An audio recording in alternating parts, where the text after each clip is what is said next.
Today is Tuesday, the 20th of January 2026, and this is what I can say today. I don't have it all figured out, but I just need an outlet to talk.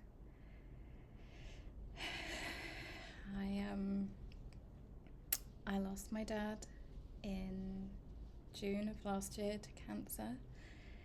It was really unexpected. He, for a long time, had been slowly not eating a lot, and then he suddenly couldn't eat, and eventually he went into hospital anyway, and I just sort of had a gut feeling that I needed to go home, and so I flew home, and on the day that I arrived, I drove straight to the hospital, and my sister kind of had said to me, look, I need to prepare you before you go in, and I just knew something was very wrong, and I messaged her and I just said, is it cancer? And she said yes, and from then we just found out that it was everywhere, and it was not treatable. And he only had 3 weeks. And so that was a big shock. I had gone home thinking that I would just be helping him get better. And it turns out that I went home to make his last days better. And we did. We fast-tracked him home, and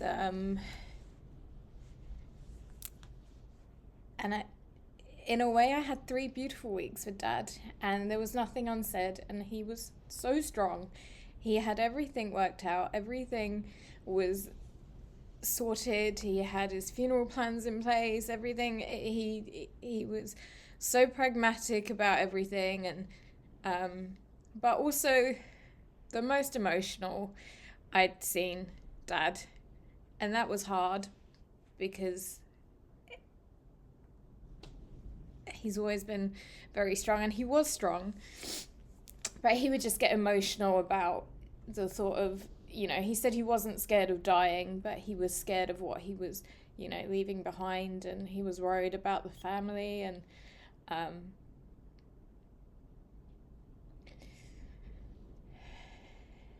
yeah, and so I did my best. I took it upon myself to just be there, do what was needed, look after him, care for him. I slept downstairs with him. I did his medication, and he didn't want to be drugged up. He had morphine on hand, and every time I asked him, what's your pain level, he would say 1 or maximum 2, which I knew was a lie. I could see from his face. But he took morphine once, and he said it made him like a space cadet, and he didn't like it, and he just wanted to be very present. And I had said to him I would be there right to the end, and the day before he passed, he had his euphoria moment, which it's said everyone has before they pass. And I'd done a lot of research, so I knew that was what it was. He had gone from not eating anything to asking for, orange juice and different flavored lollies, and then we sat on the bed next to him, me and my sister, and he said, "I'm so happy." I said, "Good." And I said to him, "You're very loved, don't you?" And he said yes, and he took our hands, and he was like, "Oh, my girls," and that's a really lovely memory that I have. And then and that day, me, my sister and my brother went to church and we prayed, all three of us. I think we separately prayed for the same thing, which was to not keep him in pain and to take him, because at this point he was getting bed sores, pressure sores on his bottom, and I just knew if that got any worse, that would be really uncomfortable for him.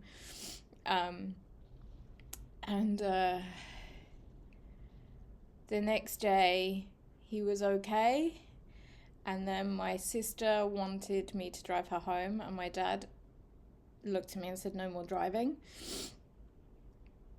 But my sister was adamant she wanted to go home. I think maybe she knew, and while she had said she wanted to be there, maybe she just didn't feel like she could.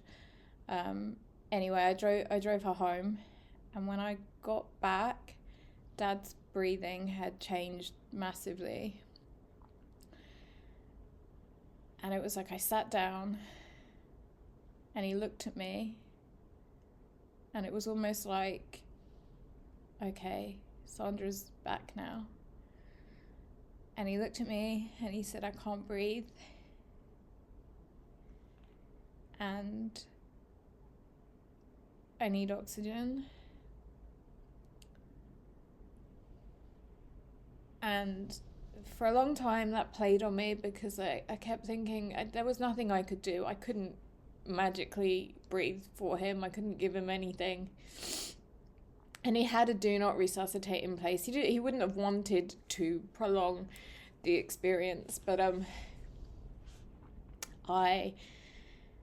maybe that was just his way of telling me that it's the time now and to be prepared.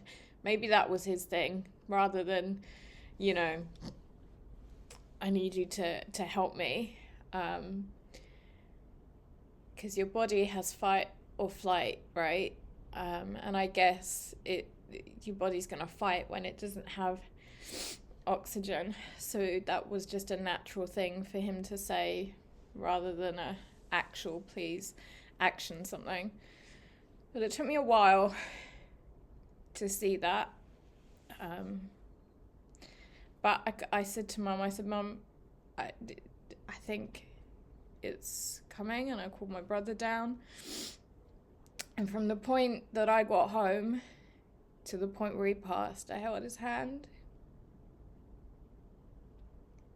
And he was, I believe, lucid right up until the end. He knew I was there. He knew we were all there. But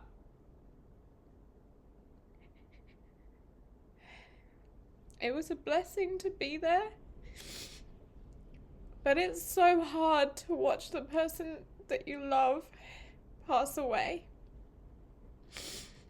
I didn't know what would happen. I knew that the breathing, the like rattling breath was the sign that it was coming, but they take a lot of slow breaths which gradually slow down, and kind of like a big wheezing, and to the point where then there's a big gap, and then there's another exhale, and you just don't know if it's the final one until the final one is there. And I remember I had called my sister to tell her, and as the process was going on, I was a bit hysterical, and my sister said, "Sis, the hearing is the last thing to go, so you have to say sweet things." And so I just held his hand and I told him we were there, and I don't know at what point the brain shuts off, or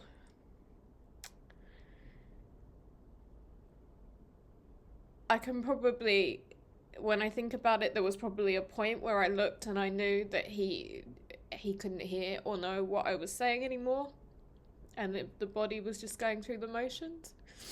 But I don't know whether he would have heard me frantically crying in the beginning, or if he heard the sweet things I said when I stopped trying to panic. But I know when he passed, I think I screamed, "Dad," over and over again, maybe. I know my neighbour subsequently said she knew when Dad had passed because she heard me.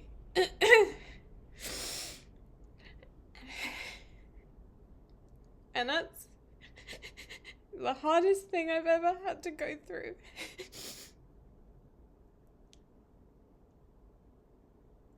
And it's... Then I just jumped into life and I did paperwork and sorting and funeral and all of the stuff that needs to do. And then I came home after another month back to New Zealand. And I've been okay, and I've done some therapy.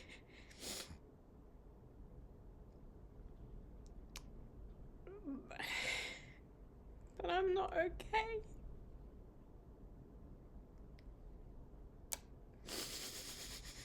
And I feel like, I know I'm not supposed to be okay, but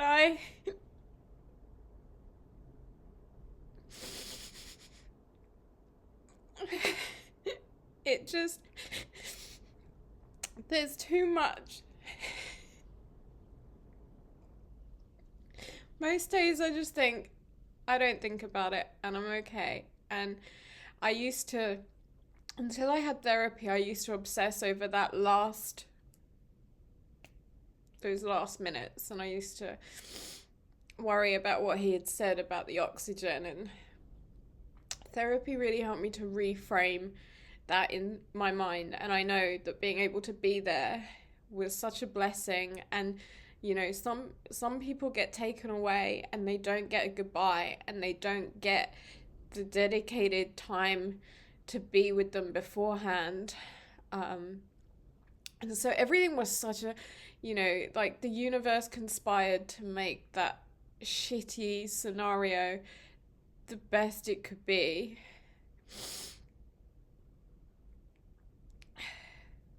But it was the hardest thing I've ever gone through. To watch someone you love slowly die is so hard.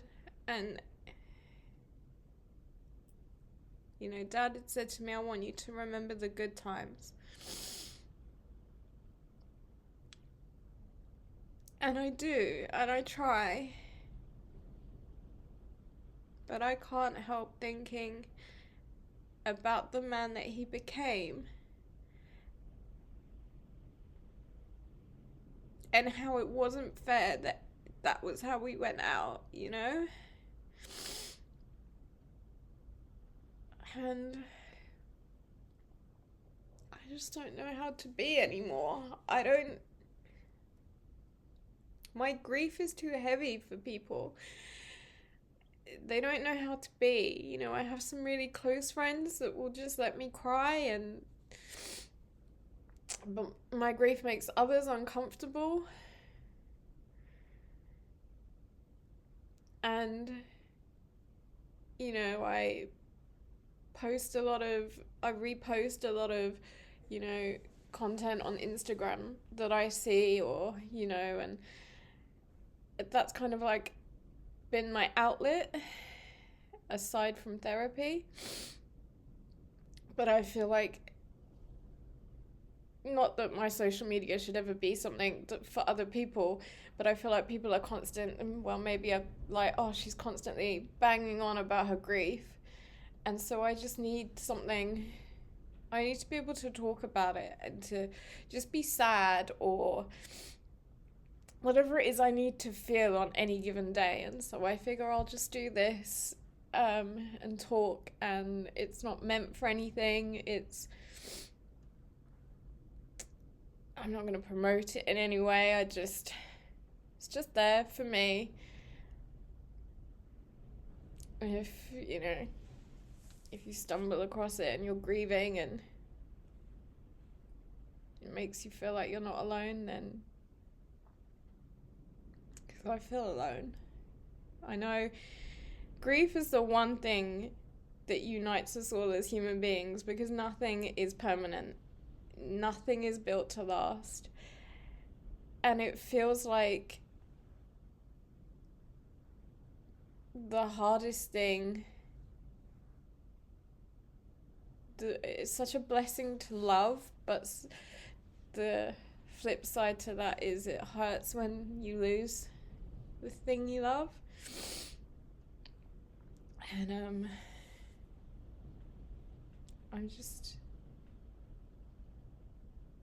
very sad. I miss my dad. And there are days where I'm okay, and then it just hits me and I think, he's gone. And it's been 6 months and it doesn't feel like that at all. It feels like I was back home yesterday and he was still there, and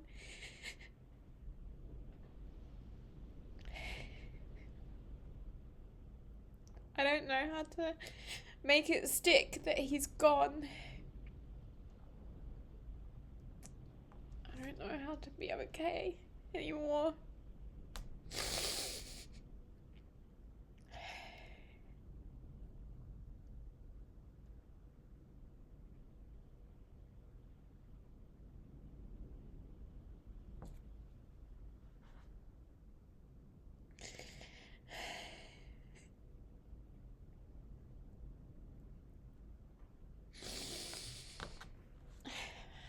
I think that's all I can say today. I don't have anything else, just that I'm sad. And today I needed to cry about it.